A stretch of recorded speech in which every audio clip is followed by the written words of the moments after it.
Bonjour à vous. Bienvenue sur ma chaîne Chrissy News. Je suis ici pour vous faire parvenir la parole de Dieu à travers son serviteur Chris Dikouma Anna, à travers plein d'autres serviteurs de Dieu. Ici, nous allons plus nous attarder sur l'émission Kanguka. Oui, c'est une émission du pasteur Chris Dikouma Anna. Et Kanguka veut dire quoi? Kanguka veut dire réveillez-vous.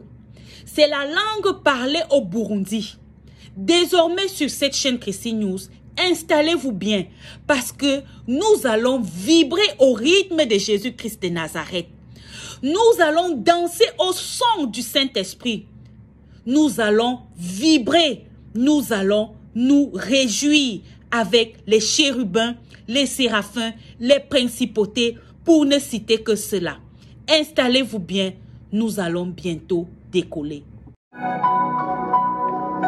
Shalom à tous les auditeurs de l'émission Kanguka, mon nom est Chris Dikouma Anna. Aujourd'hui nous sommes vendredi. J'aimerais encore une fois vous parler de la vie éternelle. La première chose que nous devons comprendre est que si Dieu le Père a envoyé Jésus sur la terre, il avait une mission. Il a envoyé son Fils unique, la chose la plus précieuse qu'il avait, parce qu'il avait l'amour pour l'humanité. Dieu aime tout le monde. Ce n'est pas seulement ceux qui sont dans la sanctification, il aime tout le monde. Il aime aussi les pécheurs. J'aime dire que Dieu aime les pécheurs, mais il n'aime pas le péché. Voilà pourquoi il a envoyé Jésus. Il a envoyé Jésus pour nous sauver, pour nous libérer. Jésus est venu pour se donner afin qu'on puisse avoir la vie éternelle. Le sang de Jésus a coulé pour toi et si tu refuses de te repentir, c'est comme si tu refusais le cadeau le plus précieux que Dieu t'a donné. Imaginez, tu donnes un cadeau très précieux, quelque chose de très cher. Tu es allé dans un magasin, tu as dépensé beaucoup d'argent et tu as emballé le cadeau, tu envoies ça à quelqu'un et la personne refuse le cadeau et il te renvoie le cadeau. C'est blessant. Tu peux être blessé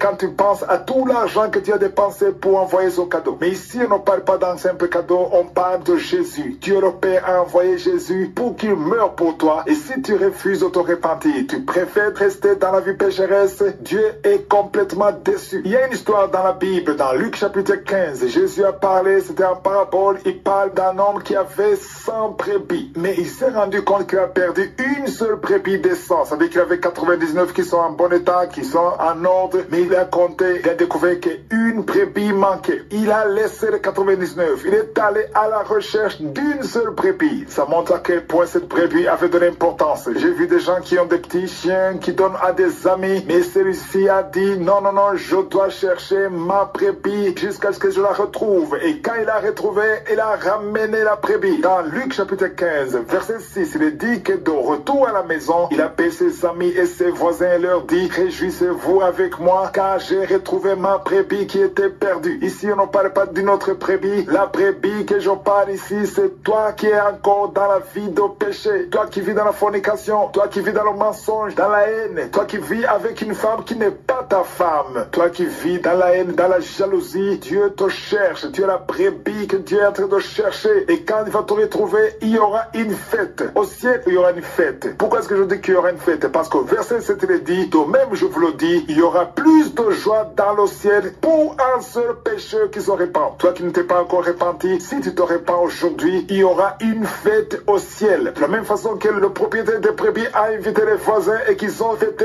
au ciel il y aura la fête. Le ciel il y a toujours la louange, mais il y aura une fête. Aujourd'hui, cette parole que je te donne a une grande importance aux yeux de Dieu. C'est l'Esprit de Dieu qui te cherche. Tu veux te suicider. Il y a quelqu'un qui m'écoute, tu veux se suicider. Si tu te suicides, tu iras en enfer. Tu t'envoies toi-même dans la gêne. Mais c'est pas le moment de te suicider parce qu'il y a un Dieu qui t'aime. Le Dieu qui a créé le ciel et la terre, il t'aime. Il te demande de venir à Jésus. Répands-toi, abandonne cette vie pécheresse. Tu ne peux pas abandonner cette drogue toi-même. Viens à Jésus et il va te donner la force. Ici, on nous dit qu'il y aura plus de joie dans le ciel pour un seul péché qui se répand que pour 99 justes qui n'ont pas besoin de repentance. Ce matin, je m'adresse particulièrement à ceux qui ont besoin de la repentance. Je ne parle pas de toi qui as déjà accepté Jésus. Toi qui vis dans la sanctification, toi qui es sur le chemin du ciel, ce n'est pas à toi que je m'adresse dans cette première partie, mais dans cette première partie, je m'adresse particulièrement à toi qui n'as pas encore accepté Jésus. Tu as besoin de Jésus dans ta vie. Tu ne peux pas aller loin dans la vie. Tu ne peux pas réussir dans cette vie sans Jésus. Tu peux avoir de l'argent, tu peux avoir des maisons, des propriétés, propriétés, tout ça c'est rien si tu n'as pas Jésus, parce que quand tu mourras, tu vas tout laisser ici. Toi qui m'écoutes et qui continue d'avorter, par an tu peux avorter 3-4 fois. Aujourd'hui, si tu te répands pas, tu mourras avec le sang de ces bébés sur ta conscience et tu seras jugé. Aujourd'hui, c'est le jour de la repentance. Viens à Jésus, mets-toi à genoux, appelle Jésus et il te donnera la vie éternelle. Tu es fatigué avec la drogue, tu es fatigué avec l'alcoolisme, mais tu peux venir à Jésus. Peu importe les soucis que tu as, les soucis de ce monde sont rien par rapport aux soucis que tu auras au cas où tu mourrais sans Jésus. Je te souhaite de mourir en Jésus, parce que si tu meurs en Jésus, tu vas vivre éternellement. Il y a beaucoup dans le monde qui n'ont pas l'occasion d'entendre ce que tu entends, mais toi, c'est la grâce que Dieu t'a faite, parce que maintenant tu sais qu'il y a une voie pour être sauvé. Tu n'iras pas au ciel parce que tu vas à l'église. Moi, je n'irai pas au ciel parce que je prêche dans Kanguka. J'irai au ciel parce que j'ai accepté Jésus comme mon Seigneur et Sauveur, et le sang de Jésus m'a purifié. C'est ça qui m'ouvrira la porte du ciel. Et peu importe le nombre de péchés que tu as commis, si aujourd'hui tu prends la décision, ta vie va changer, tu seras une vraie créature. Tu te mets à genoux et tu appelles Jésus et il viendra dans ta vie. Si tu veux l'assistance d'un serviteur de Dieu, tu peux appeler au plus 257 76 57 79 65. Pour ceux qui sont aux États-Unis ou au Canada, appelez au 613 462 93 52.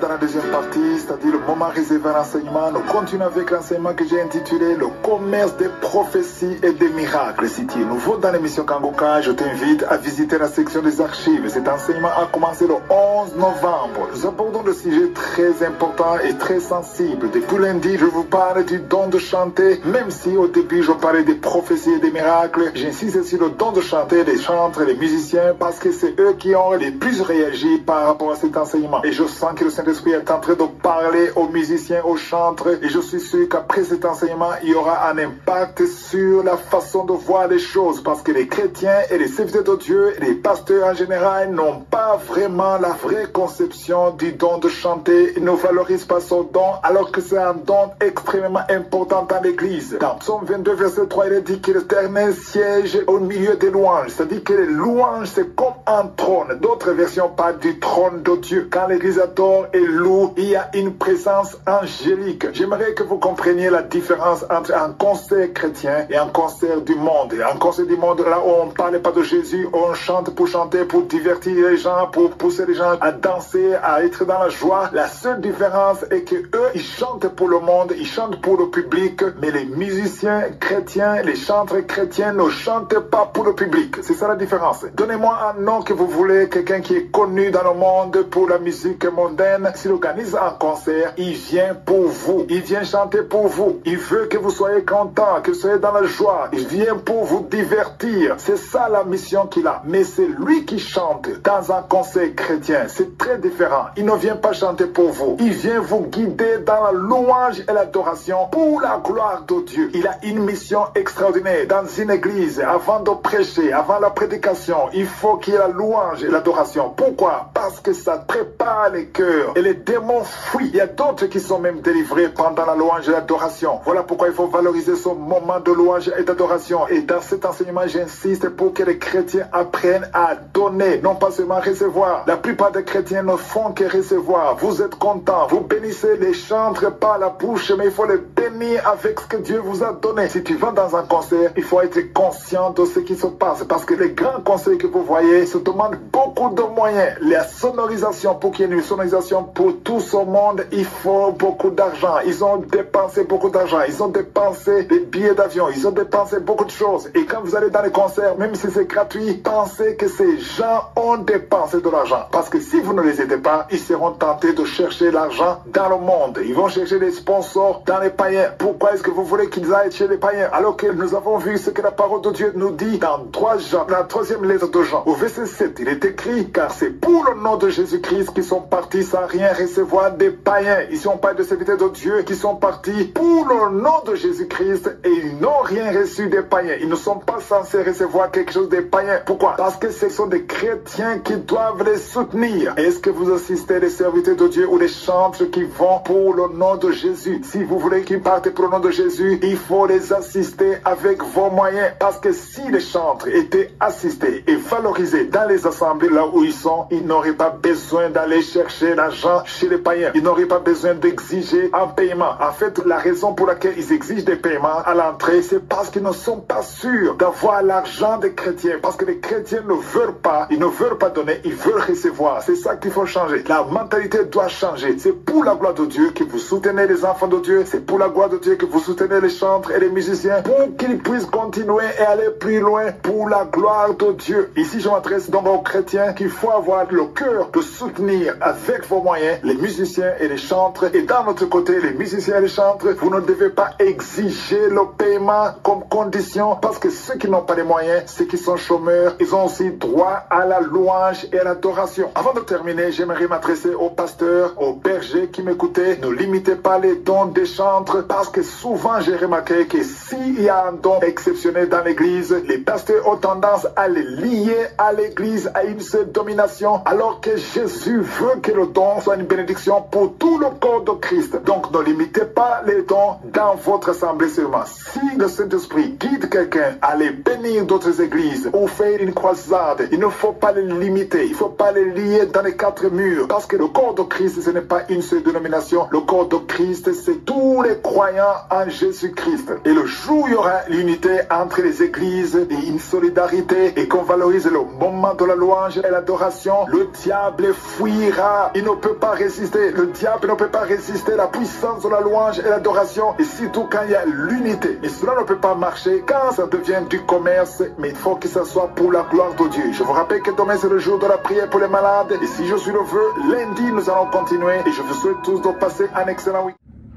Nous sommes arrivés au terme de cette vidéo. J'espère que vous vous êtes bien régalés. N'hésitez surtout pas à donner votre vie à notre Seigneur et Sauveur Jésus-Christ de Nazareth, car il est l'alpha, il est l'oméga, il est le commencement, il est la fin de toutes choses. Shalom.